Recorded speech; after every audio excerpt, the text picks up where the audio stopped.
Well, good morning, everybody. And let me say a couple of notes of appreciation. First of all, to the Prime Minister of Pakistan and to Field Marshal Munir, who were both incredible hosts. And whatever shortcomings in the negotiation, it wasn't because of the Pakistanis, who did an amazing job and really tried to help us and the Iranians bridge the gap and get to a deal. We have been at it now for 21 hours, and we've had a number of substantive discussions with the Iranians. That's the good news. The bad news is that we have not reached an agreement, and I think that's bad news for Iran much more than it's bad news for the United States of America. So we go back to the United States having not come to an agreement. We've made very clear what our red lines are, what things we're willing to accommodate them on, and what things we're not willing to accommodate them on. And we've made that as clear as we possibly could, and they have chosen not to accept our terms. Questions? Sir, Nick Robertson from CNN. Precisely what have they rejected here? Can you help us understand it a little bit? Well, I won't go into all the details because I don't want to negotiate in public after we've negotiated for 21 hours in private. But the simple fact is that we need to see an affirmative commitment that they will not seek a nuclear weapon, and they will not seek the tools that would enable them to quickly achieve a nuclear weapon. That is the core goal of the President of the United States, and that's what we've tried to achieve through these negotiations.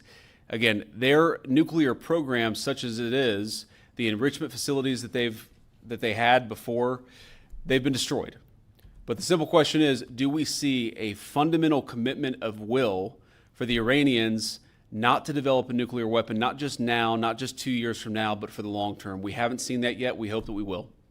Jen. Was there a framework on anything? And also, did the Iranian frozen assets come up? And did you reach any conclusions on those frozen assets? We talked about all those issues, Jen, and we talked about a number of issues beyond that. And so certainly those things came up. But again, we just could not get to a situation where the Iranians were willing to accept our terms. I think that we were quite flexible. We were quite accommodating. The president told us, you need to come here in good faith and make your best effort to get a deal.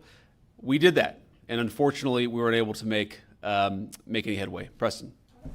Mr. Vice President, how often did you communicate with President Trump throughout the negotiations? There were reports that there were multiple rounds, where there were breaks in between negotiations. How often did you communicate with the president throughout those rounds, and what was he saying as you were going through these negotiations that you said fell short? Yeah, obviously we were talking to the president consistently. I don't know how many times we talked to him, a half dozen times, a dozen times over the past 21 hours. We obviously also talked to Admiral Cooper, to Pete, to Marco, to the entire national security team. We talked to Scott Bessent a number of times. So look, we were constantly in communication with the team because we were negotiating in good faith. And we leave here with a very simple proposal, a method of understanding that is our final and best offer. We'll see if the Iranians accept it. Thank you. Mr. Vice President, where does this leave the Strait of Hormuz?